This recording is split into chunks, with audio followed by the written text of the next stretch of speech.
Safely begin. Hari Om. Om Narayanam Suragurum Jagadekanatham Bhaktapriyam Sakalalokanamaskritam cha Trigunyavadjitamajam Vibhumadhyamisham Vande Bhavarasura-siddhavandyam Narayanam Namaskritya Naram Chaiva Narottamam Devim Saraswatim Vyasam Tato Jayamudiraya Devam Narayanam Natva Sarvadosha Vivarjitam Paripurnam Guruncha Geetartham Vakshyami Deshatah Lakshmi Narayanam Natva Purna Bodhan Gurunapi Kurma Shri Krishna Geetaya Bhashya Duktartha Sangraham. Good morning, everyone. This is the weekly Pratipadartha. We look at the shlokas one by one. So far, we have covered till the 11th shloka of the 15th chapter. यत् आदित्यगतं तेजः जगत् भासयते अखिलं यत् चन्द्रमसि यत् च आग्नौ तत् तेजः विद्धि मामकम्. And do you want me to read the Anvaya as well? You can. Maybe I'll leave it to you. आदित्यगतं यत् तेजः अखिलं जगत् भासयते यत् चन्द्रमसि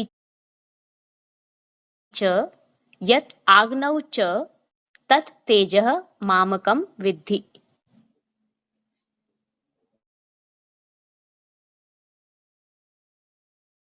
And we don't have to go word by word, right? We can directly read the interpretation of Aurobindo. We can. So, I mean, The whatever light of makes the sun, yeah, the the light of light the of the sun sun. that illumines all the world, that which is in the moon and in the fire, the light know as from me. From the light of the sun. Yat Aditya Gatam Tejaha. Whatever is the light from the Aditya, from the sun.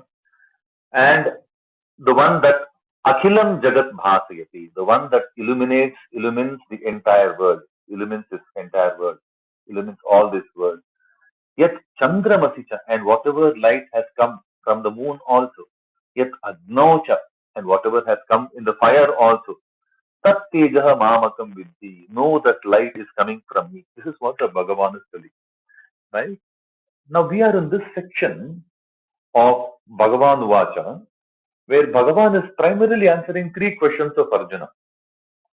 Question number one: what are the signs of a person who has overcome the effects of these gunas? Kair lingaihi Trin gunan etan atitah bhavati, hey Prabho, right? What are the signs? What are the linga? Lingas are basically chinna, right? What are the signs that I can say the person has overcome the gunas? What are the actions? What will he do that he becomes gunatita? That's the question number two. And the third question is, how does he even achieve that? There are three questions. Kailingaihi trin gunanetan atitah bhavati. Himacharah katham cha etam trin gunan ativartate. How does he? So there are three questions. The first question was answered. What are the signs of a gunatita person? We saw that. The last 5-6 shlokas of the 14th chapter is all the signs. Mana, pamana, yoho, tulyaha, tulyo, mitra, ripaksha, yoho. The person who can achieve that stoic, samabhava, tranquil nature, right? Prakasham cha pravrittim cha mohameva cha pandava nadveshi sampravrittani na nivrittani kamchati. There are no special akanksha for him. There are no special aversion for him. Whatever comes, he will take it. That's the gunatita, the signs of a gunatita. We see that. Now the second question is being answered. What are his actions? He starts off. Mam chayo avyabhicharena bhakti yogena sevate. The one who worships me with that avyabhichari kind of a bhakti. Avyabhichari is without any vyabhichara, without any adharmic kind of an action. No vyabhichara, right? Always true to what you are supposed to do, right? And that's the way, those are the actions that a person who is beyond the three gunatita, right? He will be performing. Now, it's very easy. to say that, Avyabhicharena Bhakti Yogena Sevati, but we have to understand that Bhagavad Tattva also, right? And Bhagavad Tattva is what is being presented right now. How to do the upasana, how to do the anusandhana, how to do the chintana, how to do the anusmarana of the Bhagavan. Why we say that I do this activity, Bhagavad Seva, to become Gunatita, we have to know what this Bhagavan is also, right? We can't just create one cartoon caricature of somebody with a blue hue, with one peacock feather on the top, with one flute in the hand, and call that cartoon caricature as Bhagavan. Bhagavan means a lot of tattva. Throughout Bhagavad-Gita, we keep hearing Krishna drilling this point into the head of Arjuna. Tattvena, tattvavit, by the tattva, no, just stories. Stories are good. The Puranas and the Itihasas, the way they describe the Bhagavan are decent. Right? For the uninitiated, these are good personified way of understanding the Bhagavan, the Bhagavad Tattva. But we have to really understand the Bhagavad Tattva. And he goes on to explain. The last shloka of the 14th chapter is where he puts the Pitika, the prelude, to describe what this Bhagavad Tattva is. Brahmano hi pratishtha aham. This Bhagavad Tattva of me, when you say me, I as a Bhagavan, I am the foundation of even that Moola Prakriti, even that Moola Mahat Brahma, right? Even for the core primordial nature, I am the foundation of the Amritasya, Avyayasya, Shashvatasya, Dharmasya, Sukasya, Antikasya, or of everything, of your Dharma, of your Shastra, of everything, of the Shashvata Dharma. I am the foundation of all. And then we hear this beautiful Purushottama Yoga where Bhagavad Tattva is being laid out so nicely. Urdhva Moola Madha Shaka. In this samsara vriksha, right at the top is the tree, right at the top is the root. The source of this entire creation is right at the top. That's the way we have to look at the Bhagavad Tattva. And goes on, goes on. And last 4 or 5 shlokas, we heard beautiful messages. Mama eva amshaha jiva doke jiva bhuta sanatanaha. Bhagavan is explaining to Arjuna, when you want to offer yourself in my bhakti, in a avyabhichari way, in a pure dharmic way, when you want to offer yourself completely into my seva, you have to know that every little object, every living being, everything in this creation is just one speck of his. Right? Mama eva amsha. They're all one part of the Bhagavan. No, Yoma Pashyati Sarvatra Sarvam Chamai Pashyati is what he said in the 6th chapter, right? Everyone is inside the Bhagavan. And we have to develop that vision to see, right? Nirdosham hi samam Brahma. Samavasthitam Ishwaram. Like that Bhagavan is there in everything. Everything is one Amsha. And Shrotram Chakshuhu Sparshanam Cha Rasanam Dhranameva Cha. Whatever we have as our organs of perception or organs of action, all of these things are essentially enabled by that Bhagavan. He is the one who has enabled these things, and through whatever actions we perform by the help of these instruments, it is him who is silently enjoying it all. Like when we have the Deepavali, like there is a function that will come. Very soon we have a few functions that will come. And for the functions, we have the father who will buy the new clothes for us. He is the one who is enabling us to wear the new clothes by buying the new clothes for us.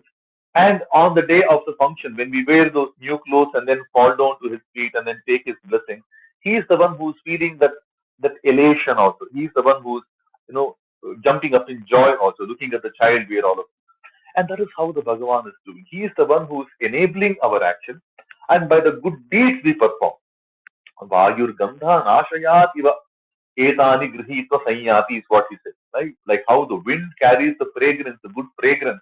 Gandha normally is a word used to describe the good smell, not the bad smell, right? By nature, Gandha means Sugandha, not the Durgandha, right? That Durgandha has to be specially called out, right? Like how the wind carries all the good fragrance. Similarly, the Bhagavan also carries all the good deeds that we do. And he is the one who has enabled our action, enabled our entire set of things in life. And he is the one who is enjoying, enable, enjoy. That's what the Bhagavad Gita does. And all of these things requires a person to possess the jnana chakshu, the eyes of knowledge, without which he will not be able to see that it's the Bhagavan who is enabling all of us and enjoying it all. Utkramantam sitam vapi bhunjanam va gunarvitam. Even though we are in the thick of this gunanvita Vishaya, the guna filled, guna rich Vishaya, while we enjoying them, if we have the Jnana Chakshu, we will be able to see that it's the Bhagavan who is enjoying this entire creation through our actions. He is the one who's enabled us all, right? Vishnu Sarva Indriya Gunabhasa. He is the one who has enabled the Abhasa, the Prakasha in all the Indriya. And but he is also Indriya Vivarjita. He doesn't have any Indriyas of his own. He doesn't have any Karmendriya. He doesn't have any arms, feet, nothing like the way we do. His arms are different. They are basically supportive arms. Mahabahu we call him, right? But he doesn't do any action. He gets the action done through us and he enjoys like a remote control, like a specialist. Now, that is what we saw last couple of shlokas. Yatanto, yoginaschainam pashyantyatmanyavasthitam. Even if you are a very devout karma yogi who performs all the actions scripturally sanctioned, scripturally ordained actions, at one point in time you will have the God realization. You will see that Paramatma sitting inside the Hriddesha, sitting in the heart of every one of us, right? But yatantaha api akritatmanaha. Once you are akritatma, once you don't have a very clean heart, then you will not be able to see that Bhagavad Tattva, no matter how strong you continue to put effort, right? Yatantaha api akritatmanaha. And then he goes on to bring us to this sloka where he says, Yat adityagatam tejaha, Yat chandragatam tejaha, Yat agno gata tejaha. Right? All of these things are coming from the Bhagavan. Right? Now, Aditya, Chandra, and Agni. All three are called out very nicely in the 10th chapter. They are all Vibhuti Rupa. Right? Adityanam Aham Vishnu. There is a Vishnutva among the Adityas. Not just the Prabha. Prabhasmi Shashi Surya Yohu, he said in the 7th chapter. But along with the Prabha, along with the radiance, there is also the Vyaptatva, Vishnutva in the Aditya, the pervading. That strength is also coming from the Bhagavan. Chandra, Chandra has the prabha, the brilliance, the radiance, but Chandra also provides the happiness, like Shashi, he calls him. Nakshatrana Maham Shashi. Shashi basically is the Sukhavachaka Shabda, Ananda Vachaka Shabda, like Shasha. Sha means Ananda. Double Sha means double happiness, right? Shashanka is the one who brings the happiness. And that element is also coming from the Bhagavan. And Pavaka, right? Vasunam Pavakas Chasmi. Tejas Chasmi Vibhavaso. The tejas of the Agni is coming from me. The purifying ability of the Agni is also coming from the Bhagavan. Right? Once the Jnana Chakshu becomes wide, the way he explained the Jnana Chakshu in the couple of shlokas previous, right? Utkramantam, Chidam Vapi, Gunjanam, Va Gunamitam, Yadanto, Yoginaschainam, all of these things. It all basically requires the Jnana Chakshu. Tesham tatatayuktanam bhajatam pritipurvakam dadami buddhiyogam. He only provides the jnana, right? For those people who constantly worship him, he is the one who provides the jnana also. With the jnana chakshu, we will be able to see the best of the vibhuti rupas that we see of the Bhagavan. They are also enabled by him only, right? And this might make us wonder, is the light of the sun really a glow or is it a reflection of some other source? We don't know. But what Krishna says is that the light essentially is coming from him. Now that can be looked at in a couple of different ways, right? The sun is the same in a relative way. In every part of the world, this world is so many so many kilometers, so many thousands of kilometers away from the sun, right? The earth. Even for such a long distance, entity, planet like the earth, away from the sun, a place like Seattle receives a different sunlight compared to a place like Sahara or a place like Rajasthan or Hyderabad, Sydney. Go to Sydney, the same sun is cancerous because that place is right under the ozone layer. Right? Come to Seattle, we hardly see the sun. Right? It's such a gloomy weather in the Seattle. Come to Sahara, come to Hyderabad, we don't like the sun. Go to London. People look up to the sun. In the summer, we have a lot of festivals come to London, right? In many European nations, sun is look forward to. It gives us a lot of happiness. People want to have the carnivals. There are these music festivals. There are these Tour de France. All of these things happen during the summertime. The Ashes, cricket series. It's a gala time. So people look up to the sun. Whereas in a place like Hyderabad, we just hate the sun. Right? We don't like it. The sun is the same. The prabha, the tejas of the sun, if it has to really come out nicely, the poshakatva shakti, it has to come with the blessings of the Bhagavan, right? And that enablement is what the Bhagavad Tattva does. The same Agni. The Agni can be a deadly, devastating, morbid kind of a thought. Agni can also be a purifying entity. Vasunam Pavaka. Pavaka comes as Pavana, like the purifying ability. That's the word being used. Chandra, right? Chandra is also similar. The same Chandra can be when we hear the concept of the dark side of the moon and things like that, some alien theories and things like that. The moon can be extremely dangerous. I mean, today we have that joke also, right? People are now getting the very close-up view of the moon, and hence, if anybody calls their wife as Chandramukhi or things like that, that can sound derogatory because the moon's face is not all that hunky dory anymore, right? The moon's face has a lot of stars. Like that's the way we believe the moon to be these days. But nonetheless, Chandra provides us with happiness. Chandra provides the light. Chandra provides the happiness. That tattva comes by the enablement of the Bhagavan, right? So for people who have the Jnana Chaktu, he will enable and then he will give them the blessing, right? All of these things are coming from the Bhagavan alone. We'll look at the next sloka, Shraddhaji. Sudhaji, you want to take? Yes. Maybe we can quickly go on. I will only read. Hari Om Om Gamavisya cha bhutani dharayamyaham Pushnami chaushadhi sarva somo bhutva rasatmakah. Gam avishyata bhutani dharayami aham ojasa. Pushnami cha aushadhi sarva somo bhutva rasatmakah. Right? Basically, he's telling aham gam avishya ojasa bhutani dharayami cha. I, having entered the earth, through my ojas, through my energy, bhutani dharayami. Dharana is a very nice word. Dharana is also used to describe wear, what I wear. Right? Dharana is also, I will hold on to it, I will uphold it, I will support it, I will nourish it. No, I, having entered this world, I will only support life through my energy. And rasatmakaha somaha bhutvacha sarvaha aushadhihi pushnami. By being the rasatmaka soma, I will only provide the nourishment to all the food. Basically, Bhagavan is directly giving us security. You don't have to really worry about too many things. We all worry, right, about tomorrow, about the next meal. What Bhagavan says is, you don't have to worry. You have come to this world. I have also come to this world. Now it is my duty to support everything. Ahameva bhutani mama ojasa dharayami. I will only support all the living beings through my ojas. And I being the rasatmaka soma, now he, again soma, right? Soma is the Chandra. Right? We know for the fact that for the nourishment of the plants, we know for the fact that sunlight is needed.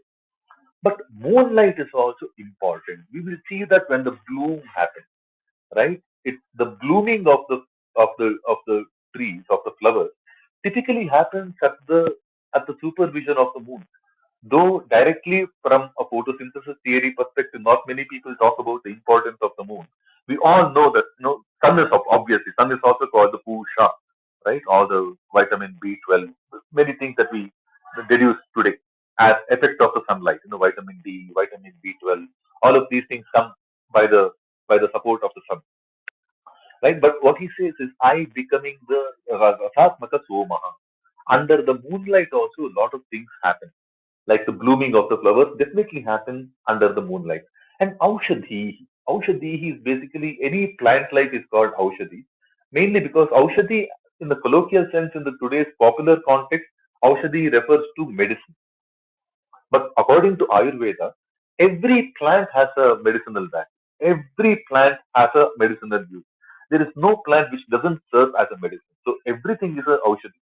And he is the one who provides the nourishment to that medicinal value in all plant life that will in turn nourish all of us. So basically, he says, don't worry. And Soma, right? Chandra. Chandra as a word basically means rasa. No, the water, right? It's basically made of water, right? And rasatmakaha, he is the essence behind that. No, rasohamapsu kaunteya. Raso vaisaha is something that we hear in the Upanishad. He himself is the rasa. And being the rasatmaka soma, he is the one who nourishes everything. Basically, Krishna is telling at this juncture, when you when you become avyabhichari bhakta, worshipping me all the time, you shine like sun, moon, the fire, with their stages, with their vyapakatva. You really don't curtail yourself. The sun doesn't really choose how he has to shine for Seattle, nor how he should shine in front of Hyderabad or Sydney. He is just doing what he has to do, right? The only thing that he knows that he keeps burning. Chandra keeps reflecting. The fire keeps providing the light, right? He says that's the bhakti. And in bhakti swabhava, when we offer ourselves in the avyabhichari bhakti towards the Bhagavan, we don't bother about our subsistence, our existence, our holding, our security savings, nothing. We will be absolutely firm in the belief that having brought us to this planet, he is the one who will protect us, who will take care of us. I just need to focus on what I need to do, which is serve the Bhagavan. In serving the Bhagavan, I serve the society, I serve the people around me. Through that, I will serve myself. Bhagavan will take care of me. And being the Rasatmaka Soma, he is the one who will protect us by providing us the Aushadhi also. I don't have to necessarily worry about the security. That's the important message. To become Gunatita, we have to worship Bhagavan. We have to do the seva of the Bhagavan. To do the seva of the Bhagavan, we should have that no other thought coming our way. And one of the strongest things that comes our way is obviously the security. He says he is now giving a very clear-cut instruction that nobody need to bother. Everyone will be taken care of. Like how he mentioned in the third chapter, Eshavos Twishta Kamaduk. This yajna, be in this yajna, offer yourself completely to me. I will only grant whatever you need. I will only provide the aushadhi also. All your food is also provided by me. Right? And then he goes on to say, Aham Vaishwanaro Bhutva Praninam Deham Ashritah Prana Pana Samayuktaha Pacham Yannam Chaturvidham. No? Aham Vaishwanarha Bhutva Praninam Deham Ashritah Prana Apana Samayuktaha Pachami Annam Chaturvidham. Right? On one side he's talking about Soma. Now he's telling, I am the Vaishwanara also. Right? The Anvaya reads, Aham Vaishwanara Bhutva Praninam Deham Ashritah. I being the Vaishwanara Agni. Vaishwanara Agni is Vishwa Nara. Right? This entire universe. And the Nara, right? The being out there. Him being that primordial fire. The Vaishwanara Agni is the Agni that activates the life, basically. Right? When we talk about the Brahma, the Parabrahma, when we look at a couple of these Upanishads like the Mandukya Upanishad, Taittiriya, there is something called the Brahmavalli, Brahmandavalli, right? There we get to hear the definition of Omkara, right? Omkara primarily comes, and through Omkara we will also do the Artha Chintana of the Bhagavan, right? Bhagavan or the Omkara is supposed to consist of four parts. Vishwa, Tejasa, Prajna, Turiya. That Vishwa is the initial Agni, which just lights up this activity called life. Right? Vaishwanara Agni is the one that activates our life. Right? That Agni is there in everything. In some places, residing in the dormant fashion. Right? Like our life. When we look at our life is fueled when we activate that Vaishwanara Agni in our stomach. There is fire in our stomach. Our stomach is a cauldron. It's a homakunda where life activities are fueled. Both my physical life is activated through that stomach, through that agni, through the fire in the stomach, and also my worldly world. Like all my we understand world in two different ways, right? The entire world is understood through the touchy-feely aspect, through the physical aspect that we can see, that we can smell, we can touch and things like that. And also, majorly, we understand the world through what we hear, through the words. The words explain to us the world, right? It's all the words. Most of what we know about everything is through the words, right? Even the shabda, even the word from our mouth can come only once the fire in the belly is treated. When we say we have to speak the gut out, the gut comes from the stomach, right? From the down below. And that is what fuels our world. Right? The fire in the belly is what fuels both our Rupatmaka Prapancha, the touchy-feely world, and the Shabdatmaka Prapancha. The world that is being described through the scriptures, through the words, through the theories and things like that. Right? Both of them are fueled by that Vaishwanara Agni, the Jatara Agni, that is there in everything. Inside the tree, there is a Jataragni. That is the one that is fueling the photosynthesis activity. Inside the sun, there is a Jataragni. That is the one that is constantly burning. Inside everything, there is a Jataragni. Right? That's the Vaishwanara Agni. And that is all pervading. That is there across the Vishwa. That is there across the universe. He says, by being that Vaishwanara Agni, I reside in every living being, plants to animals, to two-legged animals, to the many multi-legged animals, to the four-legged animals, to the legless animals, to the single-legged animals, all. For all living beings, he becomes the Vaishwanara Agni and resides. And Prana Apara Samayukta, by controlling their breath. Prana Apana, on one level, is the breath, right? The air. But Prana is life. I regulate the life activities. I regulate your prana apana activities. Prana apana need to be regulated, right? I mean, there are many theories around prana apana regulation. Prana apana is basically all five, all 10. There are different forms of the air, the vital breath inside us. At a very core level, there is a prana apana, inhalation, exhalation, right? When we look deeper, we talk about something called the pancha prana, prana apana. In between, we bring in the vyana, udana, samana, right? Vyana, udana, samana are, see, like for example, we know for the fact that there is inhalation, there is exhalation, right? We inhale air, we leave out air, apana. But suddenly, when we look closely, suppose I want to punch somebody, I really want to punch somebody, right? Now, there, all I'm doing is I'm holding on my breath. I want to run very fast. Suppose I want to sprint a race, 100-meter race. Breath comes into play. Subconsciously, we are using the breath. It's all breath. We call it as one of the vana, our vayu. There is a prana vayu, there is a apana vayu, and then we have the vyana vayu, udana vayu. This is the udana vayu, where we try to hold our fist very tightly. I have to pick something that's very very hard, that's very very heavy.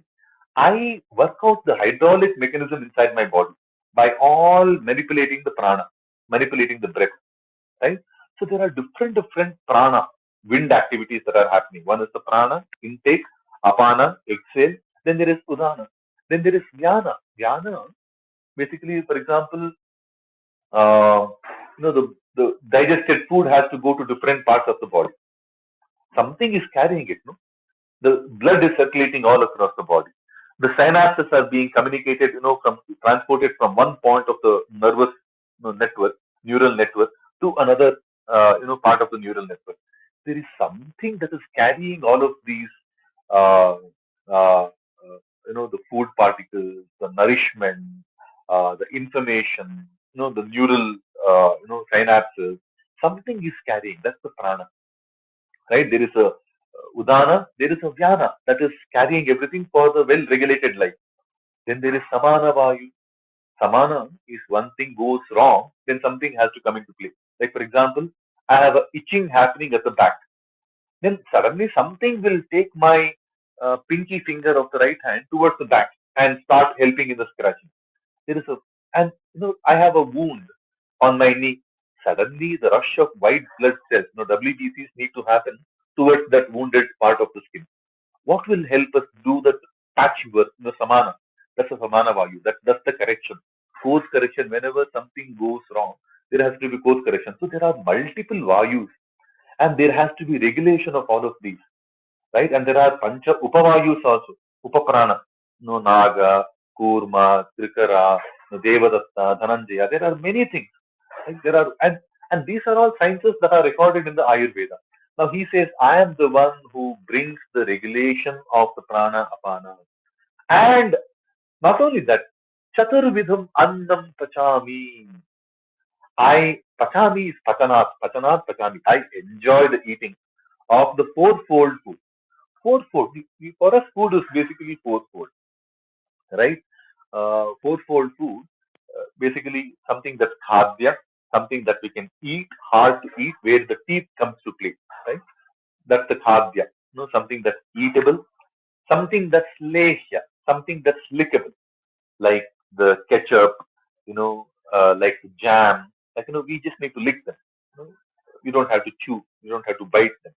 Khadya or bhojya, which is basically eatable. Next is a lehya, which is lickable. Then there is a peya, paniya, something that's drinkable, like the water, the juice, and things like that.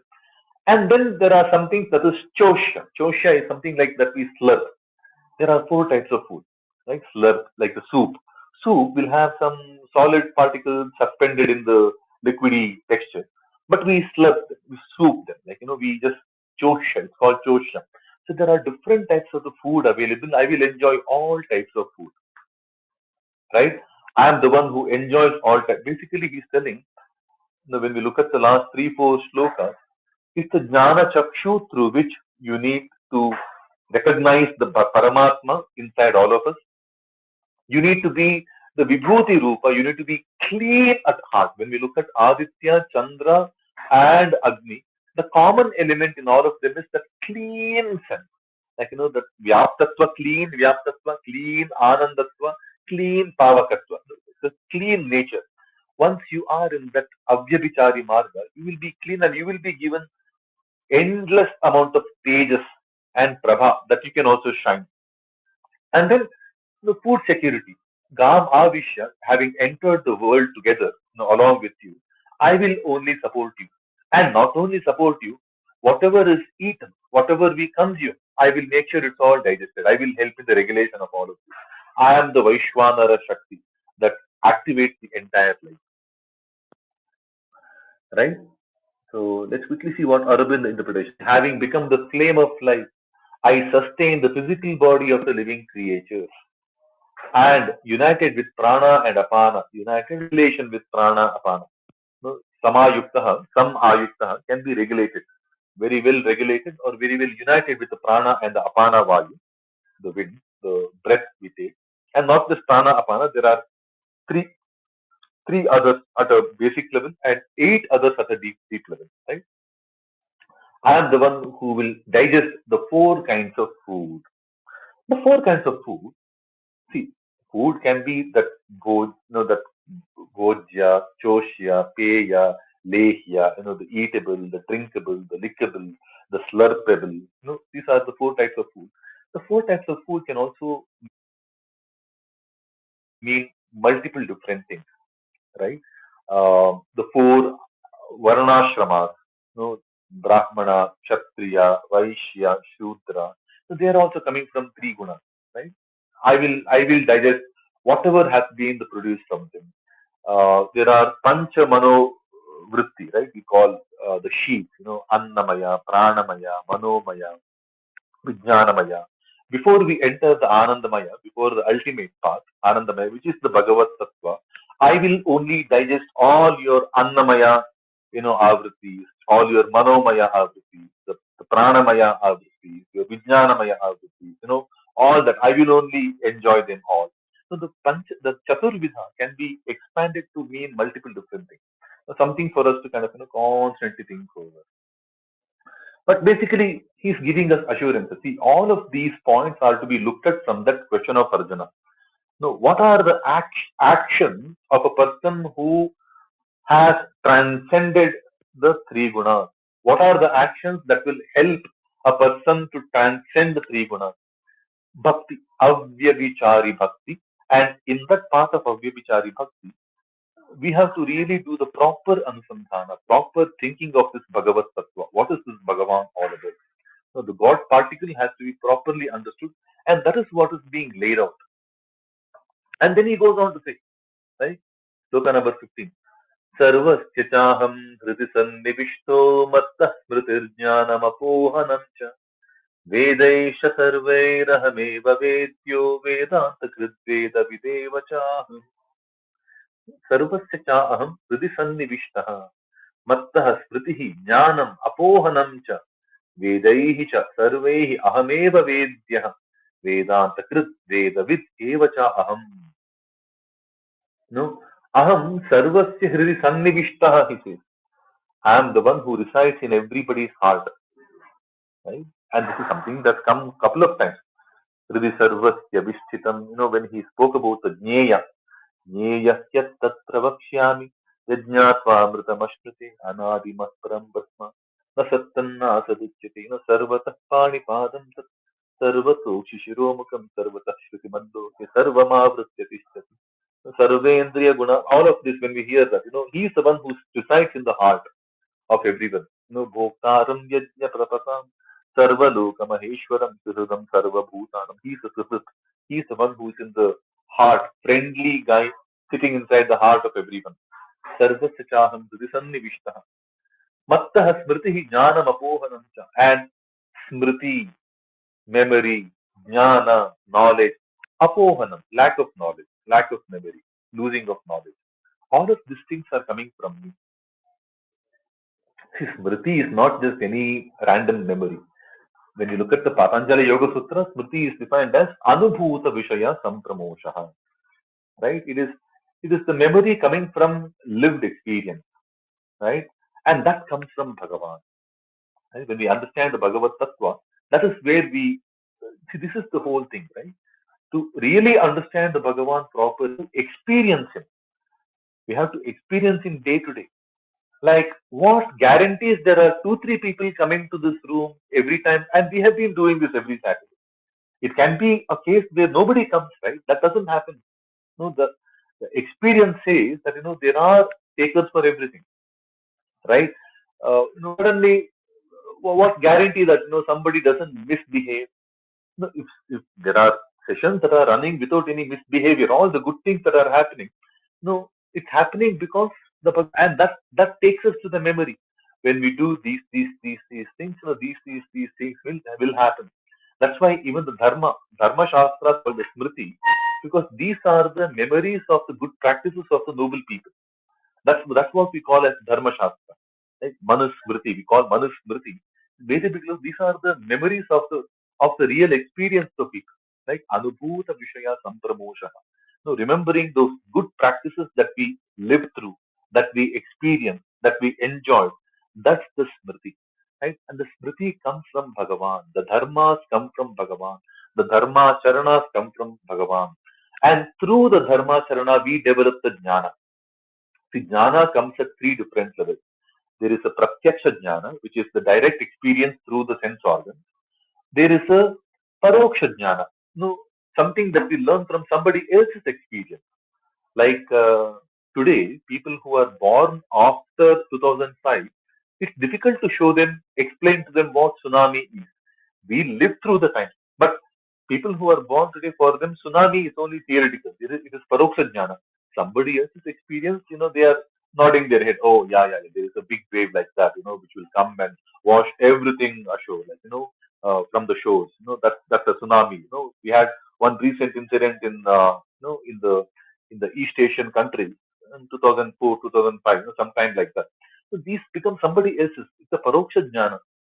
Then aparoksha jnana, where we tend to create our own wisdom, develop our own wisdom, where though initially given to us from some other source, some other scripture or some other people, that knowledge has now become internalized. I have also experienced it. It's not anymore an indirect knowledge, it's a non-indirect knowledge. So jnana comes at 3 different levels. This jnana is all three, right? All our indriya driven prakritika jnana is also coming from him, because he is the one who's activated our indriya to even perceive what we are perceiving. Sarva Indriya Guna Bhasa he is. Shrotram Chakshuhu Sparshanam Cha Ratanam Ghranameva Cha Adhisthaya Manaha. He is the one who has installed the manas and all the indriyas for us to develop that jnana. He is the source of the paroksha jnana also, because paroksha jnana, indirect knowledge to come, somebody must have documented it, and that has happened because of him. Right? Mattaha spritihi jnanam and aparoksha jnana. We all realize when we do the yoga siddhi, the yoga samsiddhi is all about realizing that indirect knowledge as our own experiences.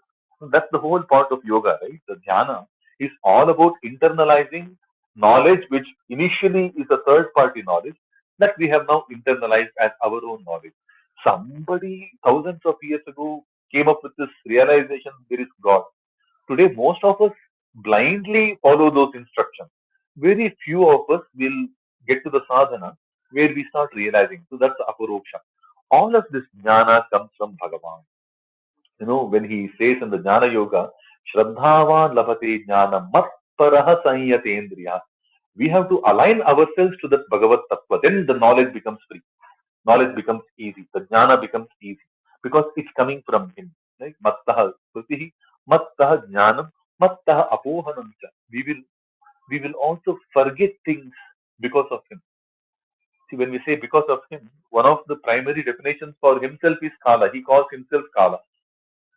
Kalos miloka kshayakrit pravrittaha, he says in the 11th chapter. Ahameva kshayah kalaha, he says, in the 10th chapter. He is the Akshaya Kala. Dhataha Vishwato Mukha Kala. Now the function of Kala. He explains the function of Kala. Kalena Yoga Nashtaha Kalena Jnanam Atmani Vindati. Losing memory, losing knowledge, losing capabilities is simply a function of time. We don't have to make any effort. Over time we will lose. I can quote an example. Right? For 1 year, I survived on one meal a day. So some kind of a vrata. And I just left it.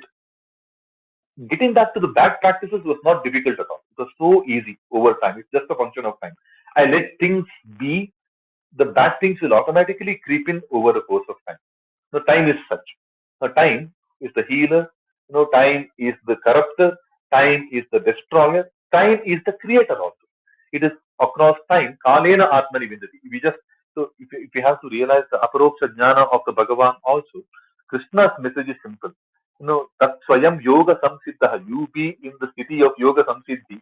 Kalena Jnanam Atmani Vindati. You will get the realization automatically over time. Right? That's the effect of time. So when he says Mattaha Apohanam Cha, by me only the bewilderment or the loss of knowledge happens, it is basically function of time, and he is time. That's what he is meaning, right? Mattaha Spritihi, Mattaha Jnanam, Mattaha Apohanam Cha. From me comes the memory, the good experienced memory. From me comes the knowledge, all forms of knowledge, and from me alone comes the bewilderment. Today we have these stupid questions, right? Why does God create bad things? He doesn't create any bad things. He doesn't create any evil things. He has created things the way they are. It is a function of time. It is the function of gunas, and it is the function of our bad alignment. If we start looking at things as evil, it's our eyes. They say, right? The person with the jaundice eyes will only see everything as yellow. Right? He has created what he has to create. It is up to us to see the good things, the bad things, the memorable things, the forgetful things. But he says the good things, memorable things also come from him. The bad things, the forgetful things also come from him. The knowledge also comes from him. In fact, the forgetful nature is also produced by him. Ahameva sarvaihi vedaihi vedyaha. Very beautiful. In all the Vedas, it is him who has to be ultimately known. Aham sarvaihi vedaihi eva vedyah cha. I am alone to be known in all the Vedas. This is very important, right? The first shloka of this chapter begins with quoting something from the Veda. There are a couple of Upanishads where the Urvam Urdhvamula Madah Shakam Ashpatam Prahur Abhijan. That kind of a statement comes in some 2-3 different Upanishads. One is a famous line from the Kataka Upanishad. The chapter begins with giving testimony to the Veda, saying that okay, this is the Veda Vakya. I'm quoting from the Veda. Vedas are ultimate, right? So he begins the chapter by quoting the ultimate, which is the Veda, and come to the 15th shloka. He's telling, at the end of the day, all you need to know in every line of the Vedas is me. We might begin the Rig Veda saying, Agnimi Ede Purohitam Yajnasadeva Vrtvijam Hotaram Ratnadhatamam. We can begin the Yajurveda. Ishattu Dveva Ishattu Deva Ayavasta Strapayatu. I forgot. There are different rich mantras that come in different uh, Vedas. Be it the Rig Veda, be it the Yajur Veda, be it the Sama Veda. Agnaya Hivite, Gnano Havyadataye, Nihota Sakti Barhishi, something like that. That's the first mantra in the Sama Veda. All of them, they might look like they are extolling something else. Most often they are not. They might be looking to extolling the Agni. Rig Veda begins with the Agni Sukta. But Agni and Samaveda also might seem like it is praising the Agni Deva at the beginning. Agnaya, Agnaaya, Hivitaye, Granadhyadataye, Nihota Sakti Barhishi. No, it might look like it is praising the Agni, right? It is not, right? It is praising the Bhagavan, the one who has activated the Agni. No, Yachandramasi, Yachadno, Tattejaha Vidhi Mamakam. It's like we might go to the Kanyakumari and say, I am looking at Kanyakumari. No, we are looking at the Indian Ocean. We might go to Perth, we might go to Bali, we might come to Kanyakumari, we might go to Madagascar. We might even sit in some remote point in the Antarctica, but we are staring at the Indian Ocean. We can't be myopic and say, I am looking at Kanyakumari. The water is Kanyakumari water. The water is the Madagascar water. The water is the Western Australian Perth water. We can't say that, right? It is the Indian Ocean. The wider perspective of life will help us understand that what we see through Madagascar, what we see through Bali, what we see through Kanyakumari, they are all Indian Ocean. Now the bigger picture has to come. So similarly, when I say I am looking at the fire, but the fire is basically fired by that big fire, which is the Paramatma. Jata Vedase. Jata Vedas is the fire, right? But Jata Vedas is basically the one who has given this first fire, the Vaishwanara Shakti, right? Similarly, I might be looking at the Vayu Sukta, Varuna Sukta, Indra Sukta, Agni Sukta, different suktas within the Rig Veda, within the Yajur Veda, within the Sama Veda, within different Vedic scriptures. But the Mula Tattva that we need to understand in all of this is that Bhagavan, one Bhagavan, he is the one who has activated the Agni, he is the one who's activated the Surya, he is the one who's given powers to Indra. Indra is his commander. Though the Vedas may sound like they are praising this, that, and everything else, it is all praising the Bhagavan. All he's telling. You might be learning 100 different things, but through all of them, the ultimate thing that you need to know is me.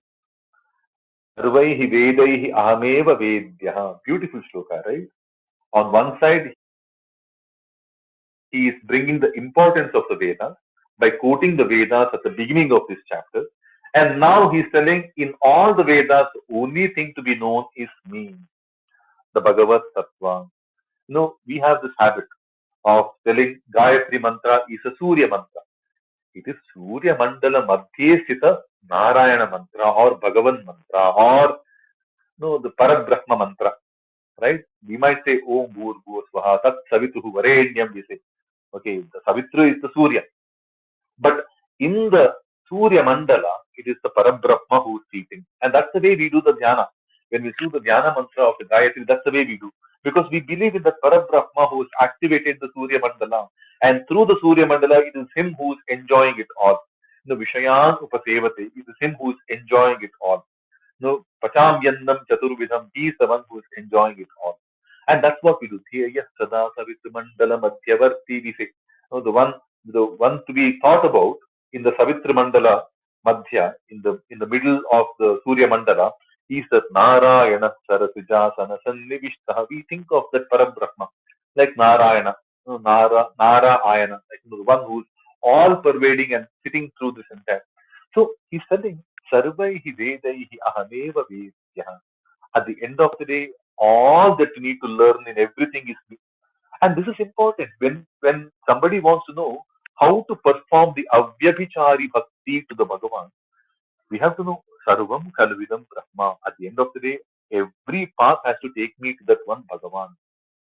Sarvaihi Vedaihi Ahameva Vedyaha. I am the one to be known in all the Vedas.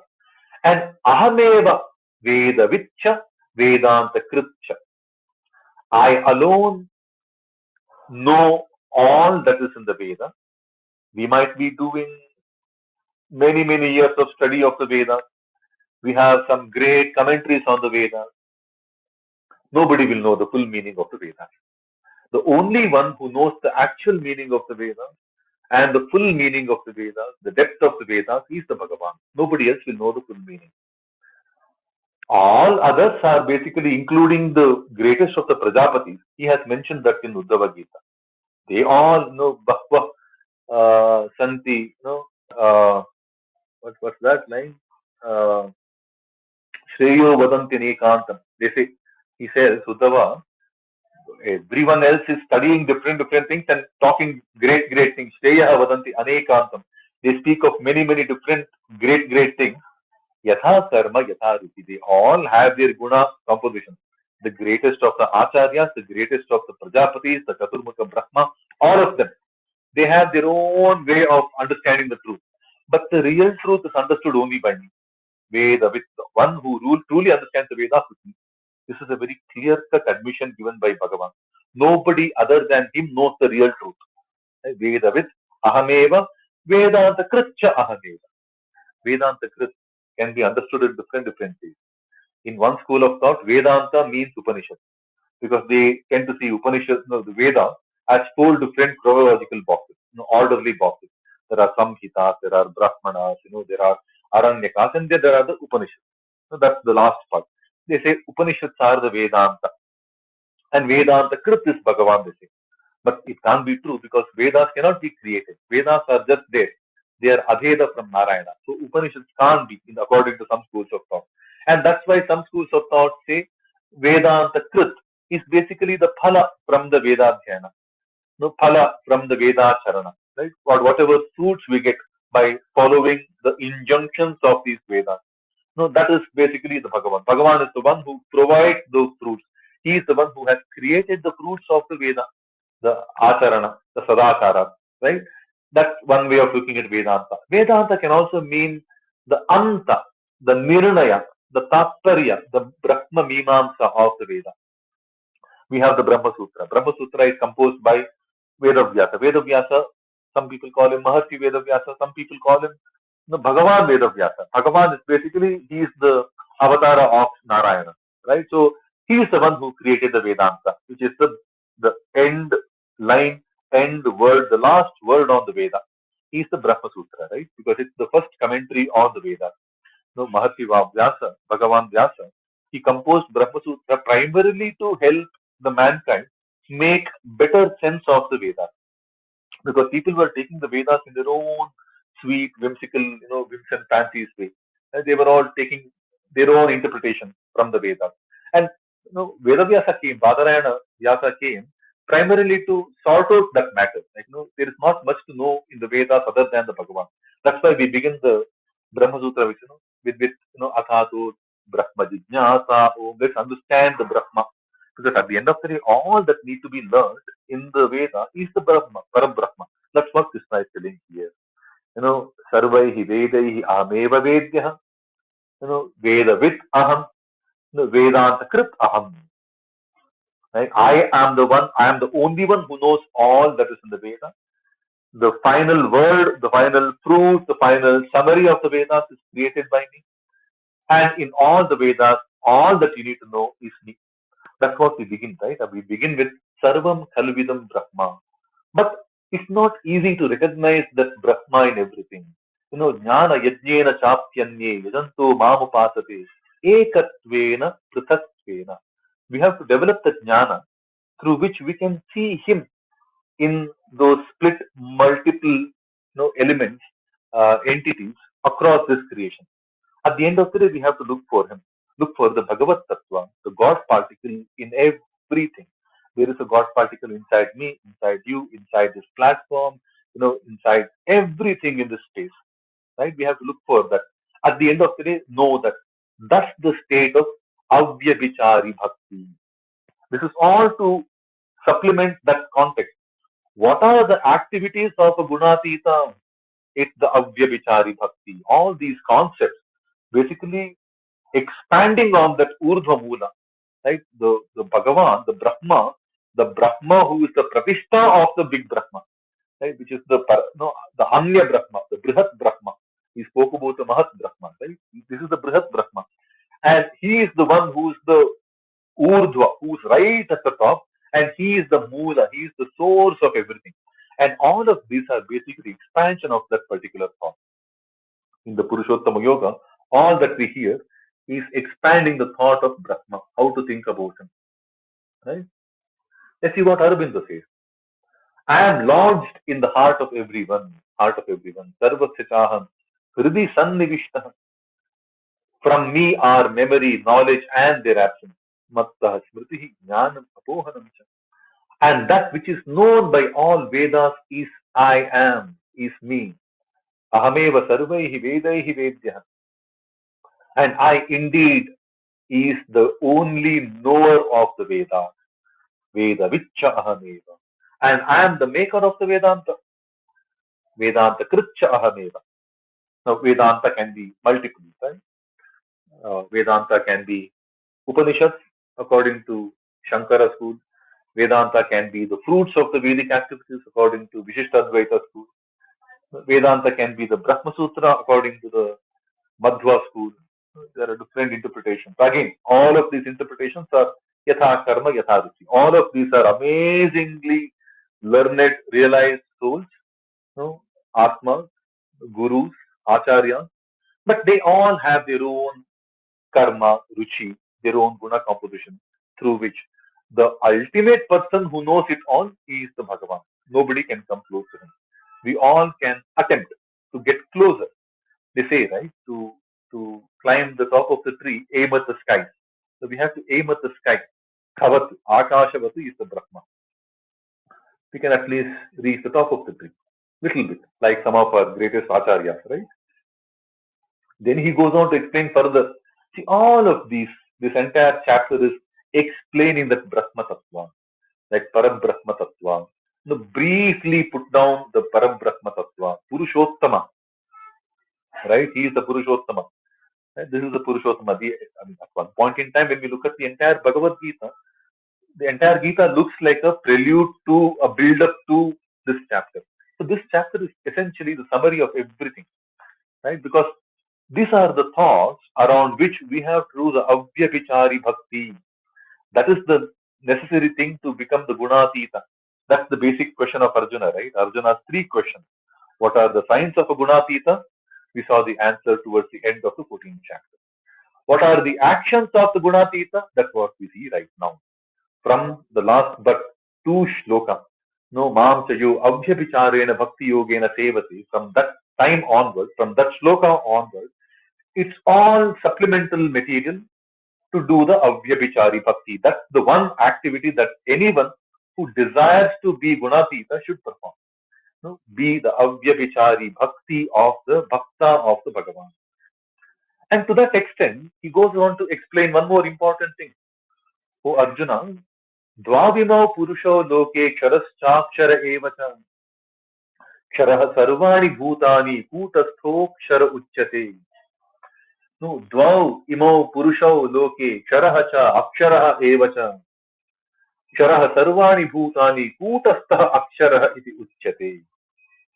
When we see the Anvaya, hey Arjuna, Loke Ksharaha Aksharaha Cha Imau Dvau Purusho Eva. In this world, Kshara and Akshara, these are the two types of Purushas. There are two types of Purushas in this world. Purushas are the Adidaiva, Adidaiva.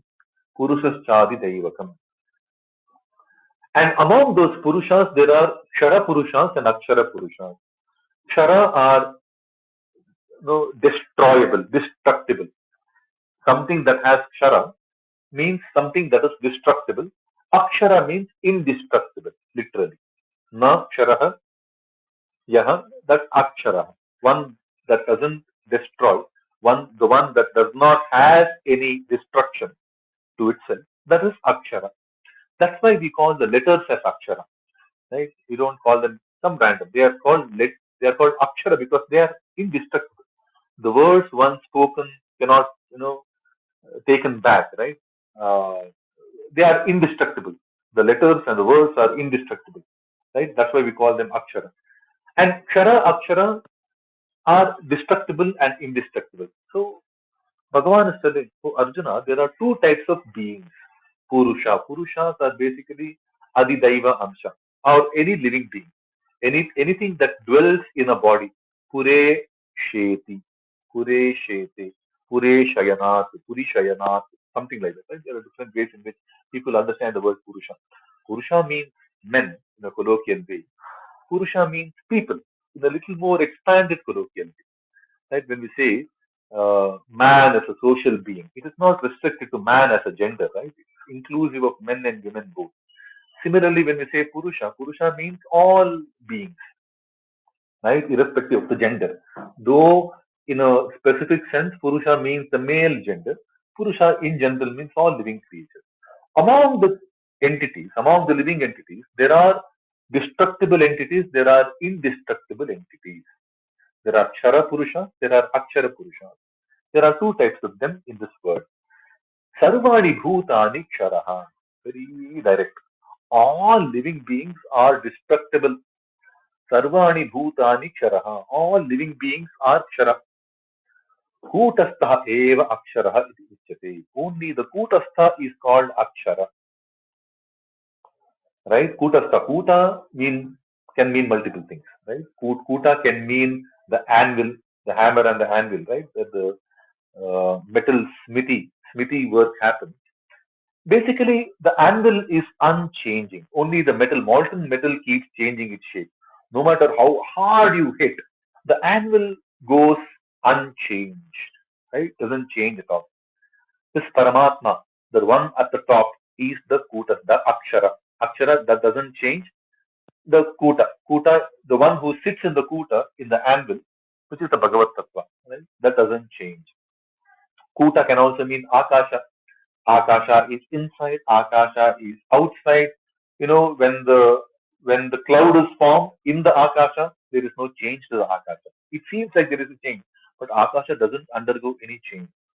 When the intensified clouds give rise to lightning and thunder, even then the Akasha is completely sorted. Doesn't change, unchanged. Right? And when the thunder and lightning give rise to some heavy storm, heavy rainfall, even then the Akasha is untouched. Akasha is in its own sweet, stoic nature, the sky. Kutastaha, Akashe stitaha, Akasha stitaha, like that's that's Akshara. The one in the Kuta is the Akshara. Kuta can also mean summit, like when we say Trikutachala. Trikutachala is the three-peaked mountain. Right? Three Kuta, Makkala Kuta, we call it in Kannada, right? Summit, gathering, right? Kuta can also mean summit, right at the top. The one at the top is Akshara. Who is at the top? Urdhva Moolam, the Moola, the Bhagavan, the Brahmano Pratistham. That Supreme Bhagavan is the Akshara, right? Now, we know for the fact that when we looked at the 12th chapter, that Akshara, Avyakta, Kutastha can mean the Bhagavan, can also mean the Bhagavati, can also mean the Devi Tattva. Both of them, Lakshmi, Narayana, Shiva, Shakti, right? Both of them are right at the top, right at the Kuta, right at the Akasha, right at the anvil, unchanging entities. Only these two. There are some schools of thought which will also try to include the Chaturmukha Brahma as part of the Akshara, but predominantly it is the Lakshmi Tattva, the Devi Tattva, the Shri Tattva, the Shakti Tattva, and the Bhagavad Tattva, Ishvara Tattva. These are the two things that are Kutastha, right at the top. So he's telling Arjuna, Arjuna, there are two types of beings, right? There are Kshara beings and the Akshara beings. All living beings are Kshara. Every one of you will have a destruction. Only the Kutastha are the Akshara, right? Aurobindo says there are two Purushas in this world, the immutable, which is also impersonal, and the mutable, which is the personal. Right? Mutables are the Kshara. Immutables are the Akshara. Right? The mutable is all these existences. All existences are mutable. They can change. There are modifications. Kutastha, the high-seated consciousness of the Brahmic status. Some opinion coming from the website. Right? Kutastha. Kuta means top, at the top. Kute stitaha, Kutastha. The Kutastha is called the Akshara or the immutable. Because we need to know, right? Again, he is giving a quick summary of the Akshara, Avyakta, things that we have seen already. No, Avyakto, Kshara, Ityuktaha, Tamahu, Paramam, Gati. This is something that we have seen many times, right? From the 8th chapter, Aksharam, Brahma, Paramam. In fact, from the 3rd chapter, Brahma, Akshara, Samudbhavam. Brahma is seated in the Akshara. Brahma is in the Akshara Tattva. We hear that. But he's just giving the summary, right? This is all expanding, extolling, elaborating on this Urdhva Tattva, the Brahma Tattva, which is right at the top. So he goes to the 17th sloka to say, Uttamah Purushastvanyah Paramatmetyadahritah Yolokatrayamavishya Bibhartya Vyaya Ishwarah. Uttamah Purushah tu Anyaha Paramatma iti Udahritah Yolokatrayamavishya Bibharti Avyaya Ishwarah. He says, there are two types of beings, right? There are Aksharas and Aksharas. All living beings are Akshara, and the one at the top is Akshara. This is what we heard in the previous sloka. Now he says, when we read the Anvaya, Paramatma iti udahataha uttamaha purushaha tu amyaha. The one who is called as Paramatma, that Uttama Purusha is somebody else altogether. It is not this Kshara, not this Akshara. What we saw in the previous sloka, there is somebody else who is called the Paramatma. Yaha, the one who, Avyayaha, unchangeable at any point in time. Ishwara, he is the Bhagavan. Lokatrayam Avishya, having entered the three worlds, Bibharti, he is the one who fulfills everything. He is the one who supports everything. He is the one who regulates everything. He is the one who upholds everything. Bibharti, Bharti. Bharti is basically filling. Right? Bibharti protects, supports. Right? But other than these two, which is Tara and Akshara, quoted in the previous sloka, is that highest spirit, Uttamaha Purushaha, who is called the Supreme Self, who is called the Paramatma, who enters the three worlds, Trilokam Avishya, Lokatrayam Avishya, and upbears them, Vibharti, the imperishable Lord, the Avyakta, Ishvara. Right? When we want to offer ourselves in the path of Avyapichari, Dharma, Charana, Bhakti of the Bhagavan, these are essential things to do the Anusandhana. We can't look at Bhagavan as some ordinary entity. We have to have that extreme belief that it is the topmost thing, highest of all the things, which is supporting all the three worlds. The three worlds can be the past, present, and the future.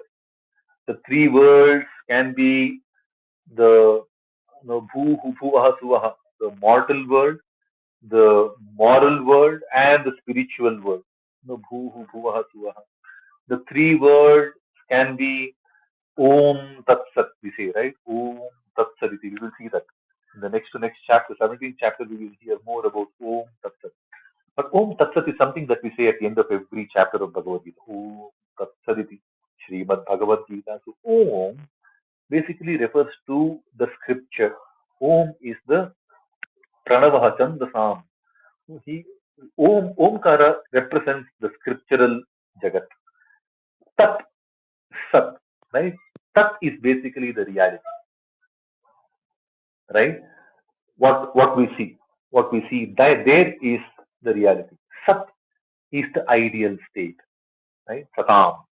So Sat is the ideal state. So the three worlds can also mean the scriptural world, the real world, and the ideal world. So he enters all the three worlds. The three worlds can mean multiple different things, right? Bhu, Bhuvaha, Suvaha, the Trividya, right? The Rig, Yajus, Sama, those are the three worlds. Three worlds can be the past, present, and the future. There are many ways in which we can look at the three worlds. The Sattva, Rajas, Tama, these are the three worlds. We can look at the three worlds in many, many different ways. But in whatever way we do the Anusandhana of the three worlds, it is that one Ishvara who is all pervading, all supportive, and regulating everything. And he is beyond this Kshara and Akshara. I think he explains that also. 18th sloka, he says, Yasmat Ksharamatoham Aksharaadapi Chottamah Atosmi Loke Vede Cha Prathitah Purushottamah. Yasmat Ksharam Atitaha Aham Aksharat Apicha Uttamah Aham Ataha Asmi Loke Vede Cha Prathitah Purushottamah Iti. So when we see the Anvaya, Yasmat Aham Ksharam Atitaha. No, from which Kshara I am beyond this Kshara. Yasmat, I am Ksharam I have gone beyond this Kshara. And Aksharat Apicha Uttamaha. And I'm way above this Akshara. If Kutastha is called as Akshara, the one at the top is Akshara, I'm way above this Akshara. Aksharacha Api Uttamaha. अतः लोके वेदे च पुरुषोत्तमः इति प्रथितः अस्मि. And therefore, in both the worlds, Loka, and the Veda, the scriptures, I am called as the Purushottama. In this chapter, we see Krishna taking us closer and closer to the scriptures. Right? Initially, before this chapter, it might seem that Krishna is not too serious about the scripture. No, when in the second chapter he says, Yavan artha udapane sarvata samplutodake tavan sarveshu vedeshu brahmanasya vijanataha. What is the point in going behind the scriptures, Arjuna? He's telling in the second chapter. So when you are walking the path of Brahma, you don't need the scriptures. In the 8th chapter, Vedeshu, Vedeshu yajneshu tapastu chaiva daneshu yat punya phalam pradishtam. Atyeti tatsarva vidam viditva yogi param sthanamupeti chadyam. It seems like Krishna is encouraging Arjuna not to be very serious about the Veda. Whatever you have to gain from this Vedic practices, from this yajnas, from this tapas, be a yogi, you will achieve all of that. Right? It seems when we look at it at the face value, Krishna is not respecting the scriptures all that much. But this chapter is slightly different. He's drawing us closer and closer to the Veda. At one point, he said, in all the Veda, it is me to be known. Now he's telling, right? Because I am that Uttama Purusha, because I am beyond all that is Kshara, he's beyond that because he's no more in the material realm. No, all the material realm is inside the Bhagavan, but he is unaffected by it. He's beyond all the material realm. Though the material realm is sitting inside, like the Akasha. The entire universe seems to be residing in the sky, but the sky is untouched by any of this. Sky is in its own space. And that's a nice line. Sky is in its own space, right? The sky is in its own space. Similarly, he is beyond the material realm and way above the Akshara, way above the Kuta, way above the Mula, way above the top. And that is why both in the Lokas, in the worlds, and the Vedas, in the words, he is extolled as Purushottama. Purushottama is Uttama Purusha, the topmost person, right? Being extolled in the Vedas mean the Vedic scriptures also are important. When we see them properly, right, they become important when we see them properly, when we understand the crux of the Vedas. The crux of the Vedas is that every Vedic line is essentially showing us the Bhagavan, the God particle, in many, many things, through many, many agencies. No doubt. The agency could be Varuna, the agency could be Agni, the agency could be Indra. through all these multiple different agencies, it's all pointing us towards that Bhagavan. Very important, right? When Aurobindo says, since I am beyond the mutable and am greater and higher even than the immutable, in the world and in the Vedas, I am proclaimed as Purushottama, the Supreme Self. This is very important. Then we can make sense of the good things that appear in the world and the good sounds that come through the Vedas. At the end of the day, all of them direct us towards the Bhagavan. No, that's the Avyabhichari Bhakti. So when we see all good things in life, all good sounds of the scriptures, extolling that one Bhagavan, if we can see this tattva very clearly, that's the Avyabhichari Bhakti. That's the path for Gunati Tattva. At the end of the day, all of this is important to address that one question of Arjuna. Three questions. Here we are in the second question. Kima charahati gunanati vartate. What actions will take him to overcome the effect of the three gunas? Understand the Purushottama Tattva, who's way beyond the Kshara and right above the Akshara. Right? And he doesn't stop. The 19th shloka. Yo mamevam sammudho janati purushottamam sasarva vidbhajati mam sarva bhavena bharata. Yo mam evam asammudha janati purushottamam saha sarvavid bhajati mam sarva bhavena bharata. Very simple shloka. When we look at the Anvaya, hey Bharata, oh Bharata, very beautiful, right? Bharata, as much as it means, the progeny of the Bharata Vamsha, Bharatasya Apatyam Puman, one belonging to the Bharata dynasty, right? That Bharata Raja is the son of Dushyanta Shakuntala, of whom this Kuru Vamsha has been extended from, right? This Kuru Vamsha, the Kaurava Vamsha, they have extended from Bharata Maharaja. Right? So that's why he is the Bharata. Our country is also called Bharata because it belongs to that Bharata Vamsha. It's the Bharata's lineage, right? Anything that belongs to of Bharata is Bharata. That's why the country is also called Bharata. Hey Bharata. But Bharata also means Bhagavad Rata. Right? Bha is the Bhagavad Rata. You are inclined towards the Bhagavad. And that is needed for that Avyabhichari Bhakti to understand, to make sense, to sail through the nature, through this creation, and offer ourselves in the path of Bhagavan. That's Bharata, Bharatarshava. See, these are the things that we constantly hear, right? 13th chapter, 14th chapter, 15th chapter, and now the 16th chapter also.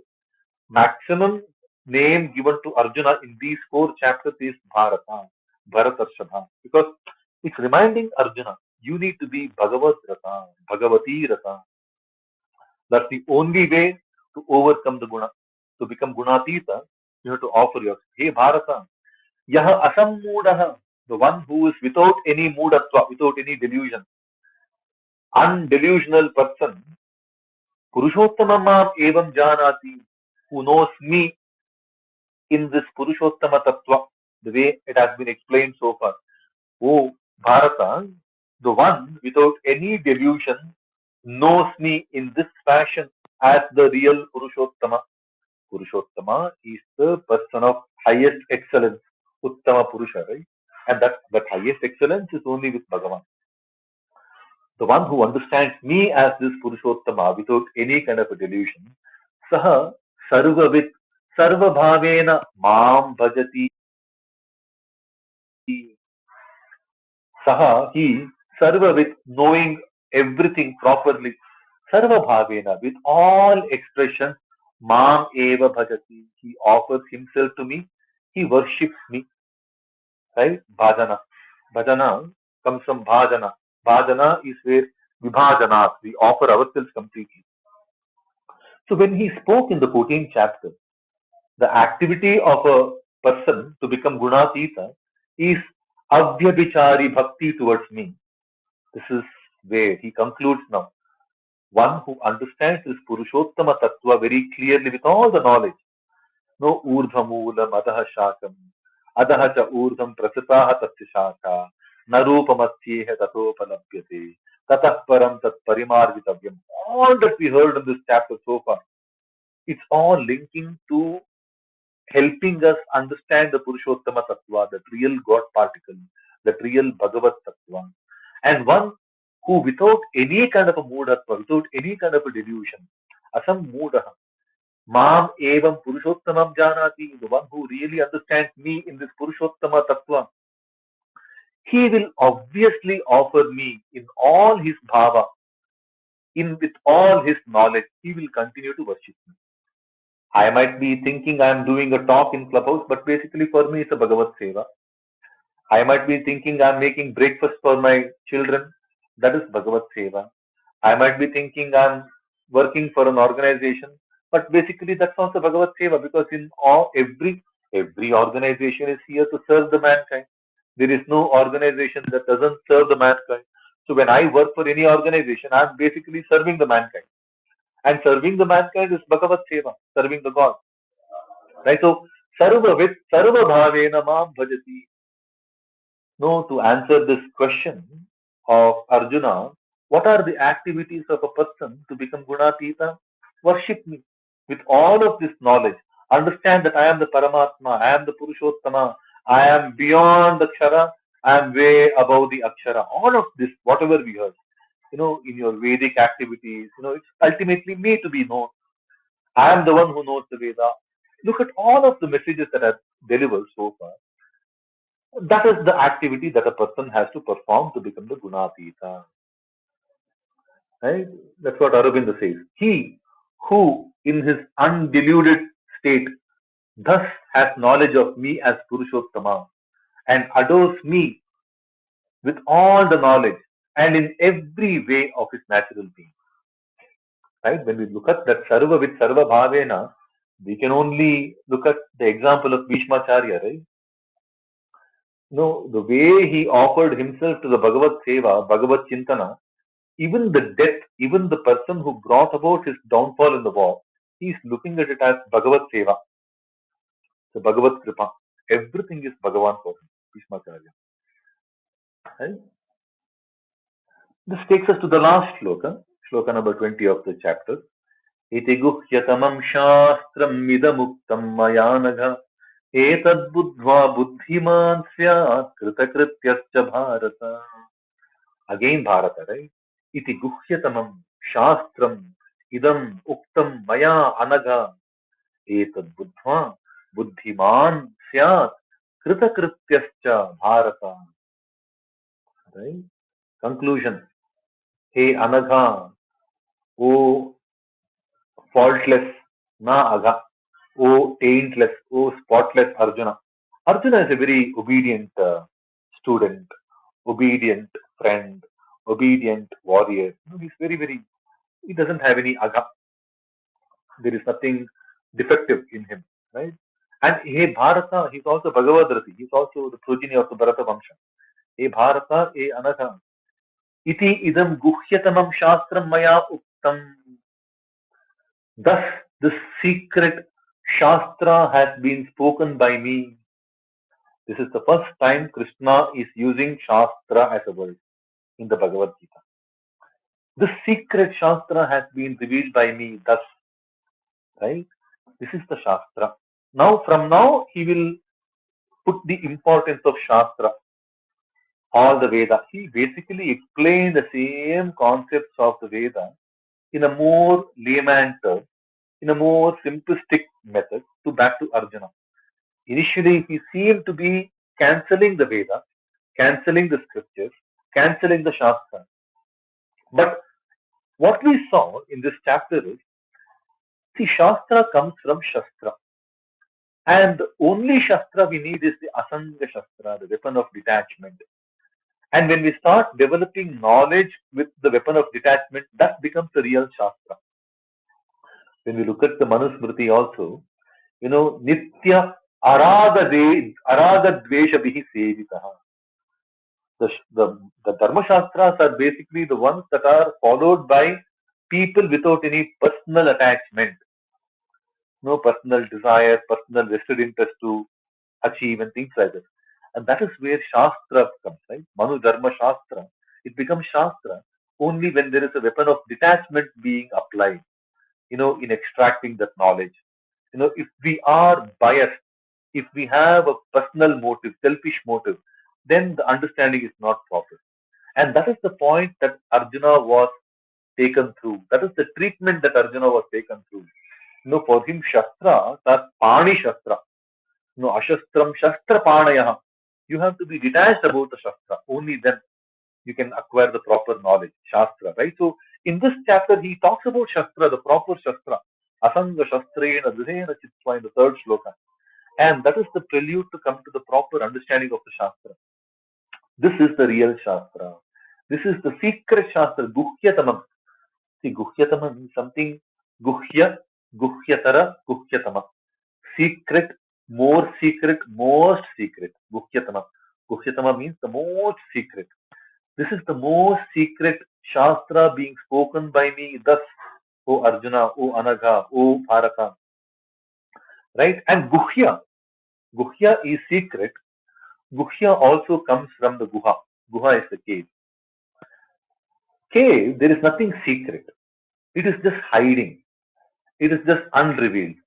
It's just waiting. The objects inside the cave are only waiting for the proper light to come. There is nothing called secret. It's just hidden. Right? In the cave, it's just hidden, waiting for the light to make it revealed. That's one way of looking at it. So this Guhyatama Shastra is not like, it was not told. It was told. It was there.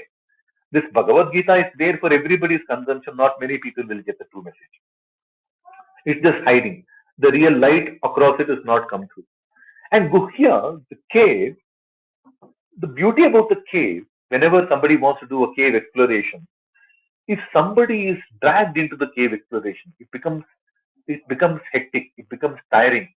We will start cursing the person who dragged us forcibly inside the cave. We won't like it. Right? Cave is not a good thing to explore. Like unless we are signed up to it. If we have mentally signed up to it, it's very adventurous, enjoyable experience. Exploring the cave becomes extremely enjoyable. So when Krishna tells this is the Guhyatama Shastra, like I, Shraddhaji, we get excited. Oh, we learned this Purushottama Yoga. We learned the Guhyatama Shastra. Now we will have the mission. We want to make sure everybody understands. But this is Guhyatama. Guhyatama means it's like the cave. If somebody, without their voluntary signing up, if we force them into this knowledge, they will get repulsed. They will get averse to it. They will get complete negative energy out of it. They will run away from it for eternity. Now, the only way to deal with people is for them to develop the self-interest. Without the self-interest, there is no point in teaching these things to anybody.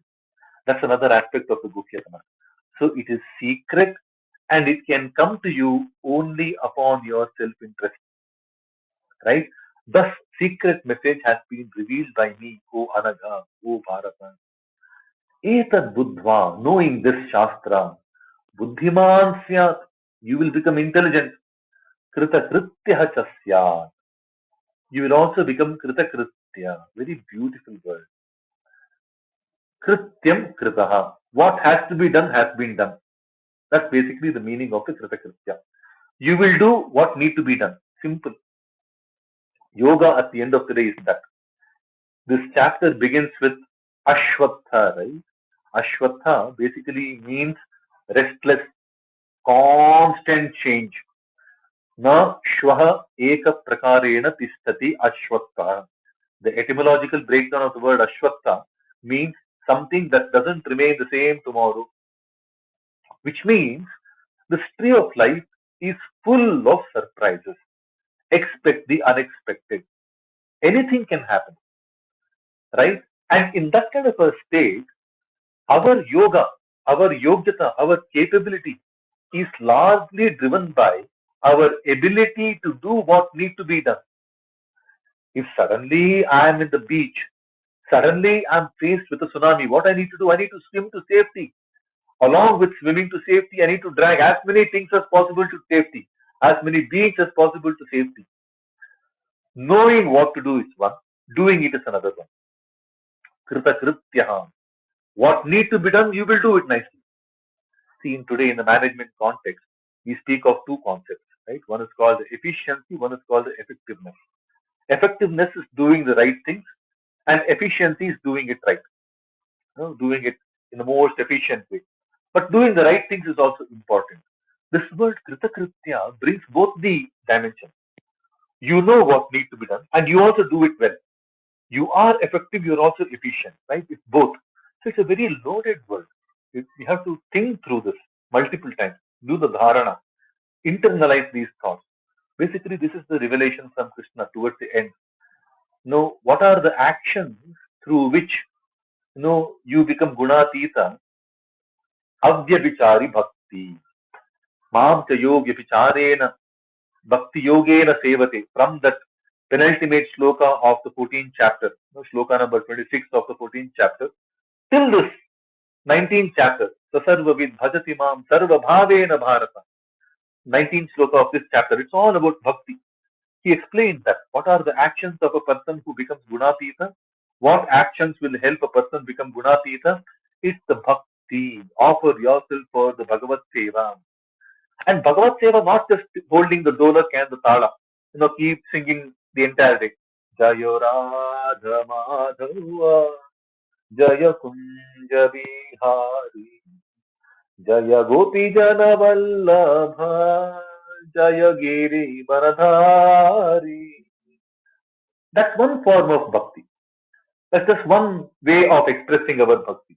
But the real bhakti is in life, in everything that we do. Shrotram Chakshuhu Sparshanam Cha Rasanam Dhranam Cha. No, in every sense activity, in every work activity, it's the Bhagavan. And offer yourself like the Chandra, like the Surya, like the Agni. So keep on doing it for the sake of doing it. Don't bother about security. He is the one who will protect us. He is the one. Pushnamicha Aushadhi Sarvaham. He is the one who helps us digest them all. No, Pacham Yannam Chaturvidham. At the end of the day, he is the one to be known. That's the bhakti. We don't switch off from our day-to-day mundane activities. We are very much in the mundane activities, but we don't see them as mundane. We see them as Bhagavad Seva. When I cook the food, I am cooking the food for Bhagavan. No matter if the guest is having it or the child is having it or I myself am having it. It's offered to the Bhagavan. It better be done with utmost devotion in the best way possible. As if this is my last opportunity to cook the food. I do it with such care, such effort, such focus. That's the bhakti. And when you have this kind of a bhakti, when you have this kind of a knowledge, this is the Shastra I have spoken to you, O Anagha, O faultless one, O sinless one, O Bharata, O progeny of Bharatavamsha, O Bhagavad-Rati Arjuna. This is the Shastra which has been churned out of Asanga Shastra, has been spoken by me. Know this, you will become intelligent, you will do well what needs to be done. Kritakritya chasya. You will also become kritakritya. You will do what needs to be done. You will do it well. Ultimately, that's what yoga is. That's what gunatitatva is all about. About being stoic, being unmoved by the emotions around us, and being like padma patram ivambhasa, like how the lotus leaf holds on the water without getting attached to it. So that's the gunatitatva. Keeping an arm's distance. Na anyan gunebhyah kartaram iti manyate. So gunebhyascha param veti. That's the kind of a feeling. Keeping an arm's distance from all activities, getting the understanding that I am not doing anything. It's the gunas that are doing everything. Beyond the guna, there is this paramatma tattva which is regulating everything. I am not doing everything. That's the state of gunatitatva. Gunatitatva cannot happen physically as long as the physical body is there. Gunatitatva happens with the mental conditioning. How strong we can remain, how stoic we can remain, how samabuddhi we can remain, how tranquil we can remain, how sthita prajna we can remain. Right? And these are the activities. Bhagavad Bhakti is the short way to remain that tranquil. Once we offer everything of ours to the Bhagavan, there is nothing more to offer anyone. Then we are absolutely free. We are absolutely stoic. We are absolutely tranquil. We are absolutely equanimous. right? And we will obviously be able to do what need to be done. When the accident happens, I have a choice to cry to eternity or get up to as much strength as possible and find my way to the next hospital, right? That's what is to be done. That's what is needed. But no, we lose the head. We start crying at the top of the voice. We know for the fact that there is nobody around. When we look at the movie Castaway, the character is so amazing. Got trapped in the no man's land. He has to find the way, right? Few days he starts crying, starts lamenting. No, but beyond that, he has to survive in extreme measures. Today in our life, we are so full of luxuries, we miss out on so much of common sense. So this passion, this gunatitatva is essential to know what need to be done properly, what's the right thing to be done, and how to do it right. Both things. Kritakrityaha chasyat, you will become. Let's see what Aurobindo says. Thus, by me, the most secret Shastra has been told. O sinless one, Anaga, absolutely to know it is to be perfected in understanding and successful in the supreme sense. O Bharata. Absolutely to know it is to be perfected in understanding. Oh, some complicated translation. But basically, knowing this, you become buddhiman, you become intelligent, and you also become kritakritya. A very simple thing. Okay, with that, we can conclude this chapter. Next week, we will move on to 16th chapter. We continue the journey. Thanks once again, everyone. We will start with the next chapter. The next chapter perhaps has the answer to the third question. There are three questions of Arjuna. What are the signs of a person who's become Gunatita? What are the activities of a person who becomes Gunatita? That's what we heard, Bhakti. And the next is, how is it even possible? Katam cha Gunatita bhavati. How does he even become Gunatita? How is it even possible? Right? That's the third part of the question from Arjuna, which came in the 20th sloka of the previous chapter. And that takes us to the next chapter. Right? I think next chapter is all about how is it even possible? Perhaps that's what is being answered. We will see that next week. On the reverse count of three, we will conclude the room. Thanks once again, everyone, for joining. We will continue with our Bhagavad-Gita Parayana from tomorrow. And next Saturday, we will meet again for the Artha Chintana. Hopefully, we will cover some distance of the 16th chapter. 3, 2, 1. Namaste Vasudevaya Preyasa Me Priyottama Samartaguna Sampurna Nirdosha Nandadayine Mukopi Yatrasadena Mukunda Shayanayate Rajarajayate Rikto Radhavendram Tamashraye Bharati Ramana Mukhya Pranantarata Shri Gopala Krishna Priyata Shri Krishna Arpanamastu. Have a beautiful week, everyone. Weekend, everyone. Have a beautiful week ahead after that. Jai Shri Krishna. Jai Shri Krishna. जय Shri Krishna Jai Shri Jai Jai Shri Krishna. Jai